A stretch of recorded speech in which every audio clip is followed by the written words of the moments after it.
Oke, kita semua pernah dengar soal kiamat kan? Tapi pernah nggak sih kepikiran apa arti sebenarnya di balik itu semua? Nah, hari ini kita bakal ngebongkar sebuah interpretasi yang jujur aja bakal bikin kita mikir ulang semua yang kita tahu soal akhir zaman. Jadi siap-siap ya, karena ini bakal jadi perjalanan yang beda banget. Yuk, kita mulai dari gambaran yang paling umum dulu. Kalau dengar kata kiamat, apa yang muncul di kepala?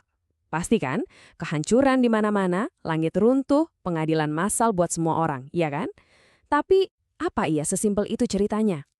Nah, sumber spiritual yang kita bahas ini sebenarnya nggak nolak gambaran dramatis tadi loh.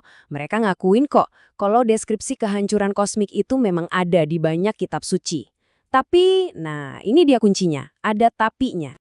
Sumber ini ngajak kita mikir, gimana kalau semua gambaran kehancuran fisik itu cuma metafora? Gimana kalau kita selama ini salah nangkap pesan spiritual sebagai kejadian fisik? Menurut mereka, proses akhir zaman yang sebenarnya tuh jauh lebih personal, lebih halus, dan yang paling bikin kaget, prosesnya itu udah berjalan sekarang juga. Jadi, coba deh kita geser dulu bayangan kiamat fisik yang serem itu. Sumber ini ngajak kita buat ngeliat kiamat sebagai semacam revolusi spiritual. Jadi, ini bukan tentang dunia yang hancur lebur, tapi tentang akhir dari dunia lama di dalam diri kita masing-masing dan dimulainya dunia baru yang jauh lebih sadar. Intinya gini, ini tuh kayak kalibrasi ulang gede-gedean. Standar soal iman, soal kualitas manusia di mata Tuhan, itu lagi ditulis ulang. Jadi bukan lagi soal seberapa banyak kita ibadah atau beramal yang kelihatan dari luar, tapi yang dinilai itu seberapa tulus niat di dalam hati kita. Nah, ini tujuan utama dari semua proses ini. Memisahkan kita yang masih hidup dari pengaruh-pengaruh arwah penasaran yang bikin berat langkah kita di dunia lama. Jadi begitu kita bebas dari gangguan spiritual ini, perjalanan kita jadi lebih ringan buat masuk ke dunia baru. Evolusi spiritual kita bisa ngebut gitu loh. Terus gimana caranya standar iman yang baru ini ditentuin?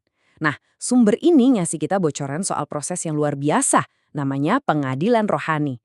Coba bayangin deh, ada semacam pengadilan kosmik di mana nasib spiritual kita semua ditentuin. Penasaran kan siapa aja yang ada di dalam ruang sidang itu? Oke, disinilah ceritanya jadi seru banget. Pengadilan ini ternyata bukan cuma penghakiman satu arah, tapi lebih mirip negosiasi langit yang alot. Di satu sisi ada jaksa penuntut, yaitu malaikat Jibril, yang nuntut standar super tinggi. Di sisi lain ada tim pembela, yaitu Empat Muhammad, yang berjuang mati-matian minta keringanan buat kita, umat manusia. Dan semuanya ini disaksikan langsung sama sang hakim yang maha kuasa, dengan catatan kosmik sebagai barang buktinya. Perubahan ini benar-benar fundamental ya. Standar yang lama itu kan hitung-hitungan, pahala dikurangi dosa. Sekarang diganti sama standar baru yang ngeliat murninya niat dan tulusnya hati. Artinya apa? Kekayaan, jabatan, status sosial, itu semua jadi nggak relevan lagi. Yang paling penting itu cuma kehendak murni dari dalam batin kita. Nggak peduli gimana kondisi luar kita. Supaya konsep yang agak abstrak ini jadi gampang kita bayangin, sumber ini ngasih sebuah analogi yang, wah, kena banget deh sama kehidupan kita sehari-hari. Analoginya adalah tentang kapal dan air. Oke, jadi kapal itu ibarat semua kemuliaan duniawi. Harta, tahta, status, pokoknya semua yang kita bangun biar kelihatan hebat di mata manusia lain. Sementara air itu adalah kemuliaan rohani, ikhlas, sabar, syukur, kedekatan kita sama Tuhan. Gampangnya gini, kapal itu bikin kita kelihatan keren, tapi airlah yang benar-benar bikin kita bisa bergerak maju secara spiritual. Ini nih, kayak diagnosis yang nusuk banget dari sumber ini. Kita manusia selama ini sibuk banget bikin kapal kita makin gede, makin mewah, tapi kita lupa bikin airnya. Kita jadi terobsesi sama hal-hal material, sampai-sampai spiritualitas kita kering kerontang. Hasilnya, ya kita diam di tempat, nggak bisa kemana-mana. Kayak kapal super mewah yang terdampar di galangan kering. Jadi, kiamat menurut tafsir ini adalah semacam pelayaran paksa. Karena kita nggak mau gerak sendiri, akhirnya Tuhan yang turun tangan. Kapal kita bakal dikecilin secara paksa, keterikatan kita sama duniawi bakal dikurangin. Di saat yang sama, air bakal ditambahin, kita bakal dikasih kondisi-kondisi yang maksa kita buat tumbuh secara rohani. Baru deh, setelah itu, kita akhirnya bisa mulai berlayar ke tujuan kita yang sebenarnya. Dan ini nih bagian yang paling penting, Ini semua bukan ramalan soal masa depan. Menurut sumber ini, proses akselerasi gede-gedean ini lagi terjadi sekarang loh. Udah beberapa dekade ini, mesin spiritual alam semesta tuh ibaratnya udah dinyalain, dan gasnya lagi dipolin. Coba deh lihat lini masa ini. Prosesnya dimulai dari pengadilan rohani di tahun 89. Terus, akhir zaman resmi dimulai tahun 99. Lanjut ke 2018, standar iman yang baru itu ditetapkan, kayak baru masuk gigi 1. Nah, puncaknya di 2020, prosesnya tiba-tiba ngebut langsung masuk gigi 5. Jadi semua peristiwa global yang kita lihat beberapa tahun belakangan ini, menurut sumber ini, yaitu manifestasi dari akselerasi spiritual tadi.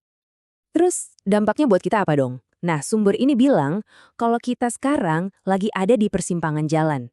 Kita dikasih pilihan, mau ngalamin ini sebagai rahmat atau sebagai kiamat. Prosesnya sih sama buat semua orang, tapi rasanya bakal beda banget, tergantung pilihan kita. Buat orang-orang yang kekeh megangin kapal materialisme mereka, proses ini bakal kerasa kayak kiamat. Sakit banget, karena semua yang mereka banggain bakal dicopotin satu-satu. Tapi, buat mereka yang dengan sadar milih buat nambahin air spiritualitas mereka, proses yang sama justru bakal jadi rahmat. Jadi anugerah yang ngebebasin mereka dan bikin jiwa mereka tumbuh lebih cepat. Contohnya tuh nyata banget. Lihat aja perbandingan ini. Ada ibadah mahal tapi murah. Contohnya kayak ibadah haji yang megah tapi mungkin niatnya cuma buat mamer status. Di sisi lain, ada ibadah murah tapi bernilai. Contohnya kayak rasa syukur yang tulus di rumah pas lagi pandemi. Menurut sumber ini, pandemi COVID dan ditutupnya ibadah haji itu ya semacam paksaan dari Tuhan biar kita pindah fokus dari ibadah yang pertama ke ibadah yang kedua.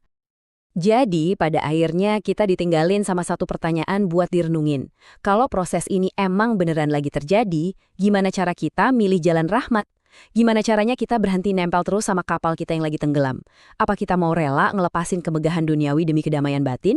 Atau kita mau nunggu aja sampai badai datang dan ngambil semuanya secara paksa? Nah, pilihannya ada di tangan kita masing-masing.